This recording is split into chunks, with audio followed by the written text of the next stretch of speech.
Ile trekta ikanyoka kabisa kutujia wakati tumefika kwenye hilo shimo. Baada ya kufika kwenye hilo shimo, ikakanyaga teri ya kwanza ya mbele ya pikipiki au ya bodaboda. Ilipokanyagwa ile teri ya mbele ya bodaboda ikarushwa. Baada ya kurushwa, tukajikuta tuko ndani ya trekta. Hii teri ya nyuma hii kubwa ikaja ikapita juu ya pikipiki wakati si tuko chini ya pikipiki. Nikajisikia ardhi ikashuka kama sponge au godoro. Tukajikuta tukaingia ndani.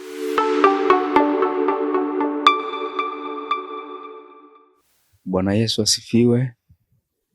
Mimi kwa majina yangu naitwa Elias Paulo Sima. Mzaliwa wa Singida. Napenda ni kushuhudie au nikuletee ushuhuda juu ya maisha yangu nilivyokuwa hapo zamani. Mimi nilikuwa kijana niliyetokea katika familia ya watu ambao hawakumjua Mungu. Wazazi pande zote waliishi katika maisha ya kutumia sana mambo yasiyofaa, lakini katikati ya maisha yale tuliyoyaishi, mimi kama kijana nilikuwa natamani sana niishi maisha mazuri yanayempendeza Mungu, nikiangalia watu au vijana wenzangu waliookoka kwa kuvaa kwao na maisha wanayeishi yalikuwa ni mazuri. Ulifika wakati katikati ya yale maisha niliyokuwa naishi, kwa kweli niliyachukia, nikayaona ni mabaya, hayakunifurahisha. Siku moja nilipita maeneo karibu na makanisa. Nilikuta kwaya moja inaimba. Hiyo kwaya wakati naimba, binafsi moyo wangu uliguswa na huduma ambao ulikuwa wanaimba. Baadaye niliondoka karudi nyumbani. Kile ndicho kisikia kupitia wale waimbaji kilikaa moyoni, kikawa kinanisukuma kila wakati. Lakini hata kuvaa, nilikuwa navaa mavazi mabaya mpaka ukiangalia hutawezi kutamani, kumbe ni kwa ajili ya maisha tuliyoishi ya dhambi. Lakini nilipofika wakati kuisikiliza hiyo kwaya, nilichukua jukumu la kwenda kanisani, na nilipoenda kanisani nilitubu, sala ya toba, nilitubishwa.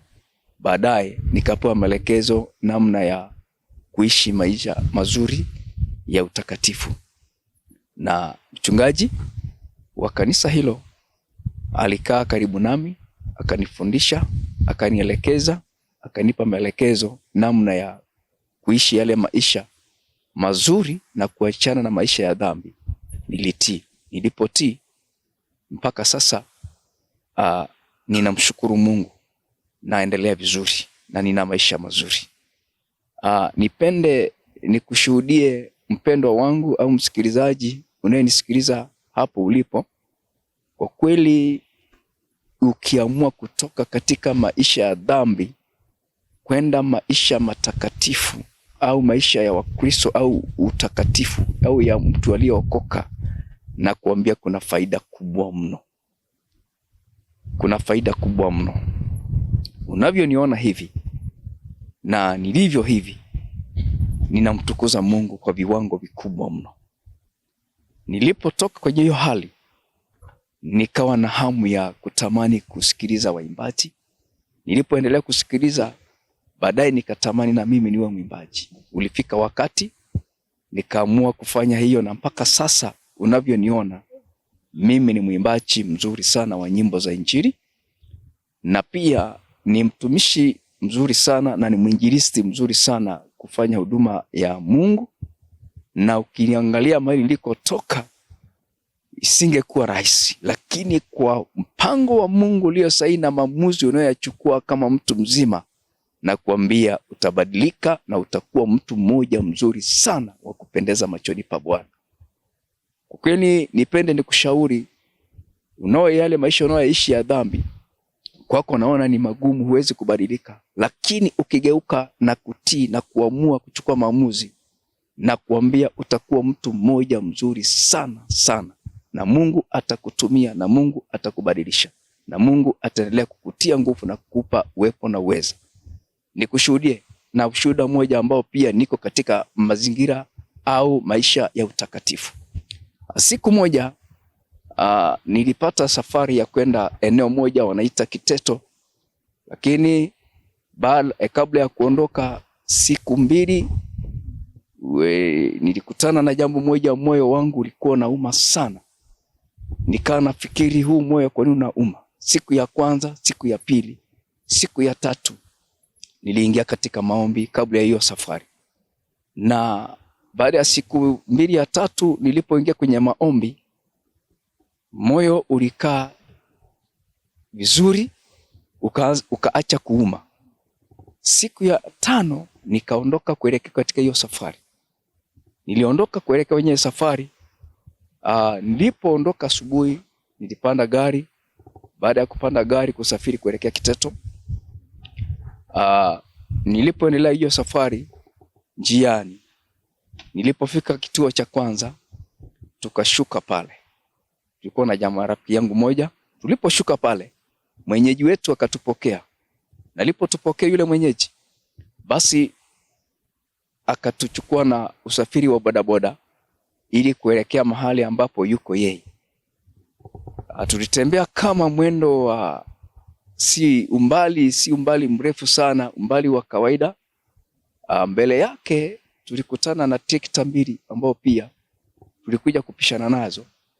Upande wa kulia ambao tungepitia sisi wa kushoto, alafu upande wa kulia wangepitia trekta ili kupishana.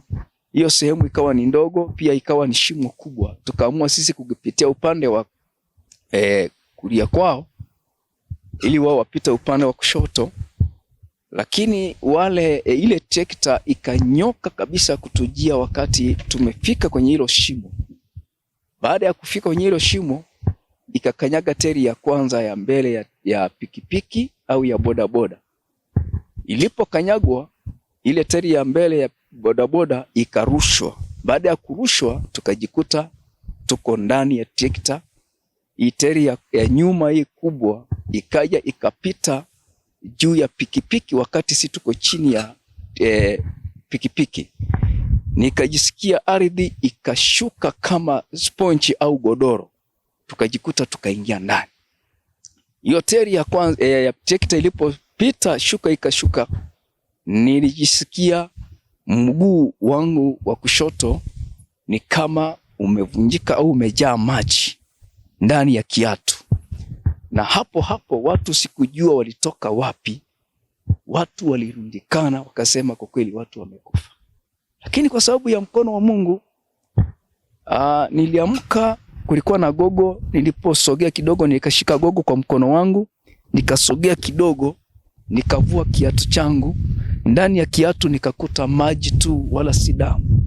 Baada ya hapo nikakaa, nikakumbuka hii ilikuwa ni ajali kuhusiana na moyo ulivyokuwa unauma. Basi hapo nikamshukuru Mungu. Nilipomshukuru Mungu, basi na dereva ambao tulikuwa naye, miguu yote na yeye ilikanyagwa ila haikuvunjika. Baada hapo kulikuwa na sanati, wakatupeleka kwa ajili ya kutupatia huduma. Mimi nilipewa tu dawa ya kuchua na ndugu yangu akapewa dawa ya kuchua na kumeza. Tukaenda nyumbani. Baada ya kufanya ile jambo kurudi, ndo nikakutana na mke wangu akawa anawaza, ulipoondoka usiku wake sikulala. Nililia usiku kucha nikionyeshwa umekufa, umeletwa kwenye jeneza. Nikamwambia mke wangu, subiri, nitakueleza baadaye.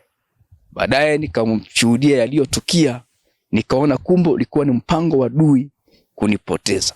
Sasa nisikupeleke kwa maneno marefu sana, nikuambie mpendwa na msikilizaji wangu, ukiwa ndani ya Yesu hauwezi kufa kirahisi, kwa sababu Mungu yupo anasimama katika ulinzi wako na kukupigania nyakati zote. Wanapokuwazia mabaya, wakutendea mabaya, haitawezekana ukiwa ndani ya Yesu. Basi sitakuwa na maneno mengi, nikutie moyo mpendwa, ukiwa katika maisha ya wokovu, najua Mungu atakutia nguvu, atakulinda na kukusimamia katika maisha hayo. Asante sana, nikutakie maisha mema na ushuhuda huu ukusaidia na wewe pia ukugeuze na ukulete ndani ya Yesu Kristo. Amen.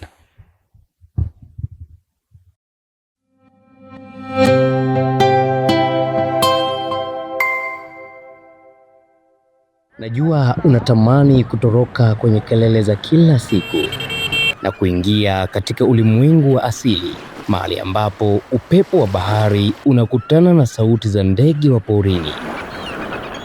Saadani National Park inakukaribisha kwenye safari ya kipekee.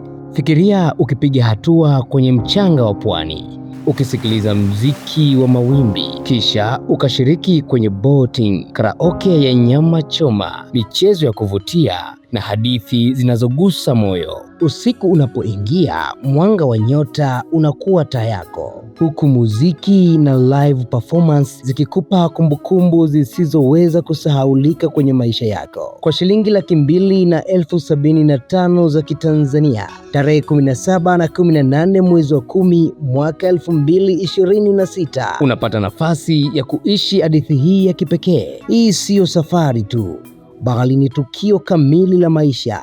Ni mahali ambapo urafiki mpya unazaliwa na roho yako hupata pumziko. Usikose nafasi yako. Piga simu sasa 0758 105014 na uwe sehemu ya historia hii nzuri kabisa. Talii na Madam Flora, Dinner in the Jungle. Safari yako inaanzia hapa. Karibu Saadani National Park.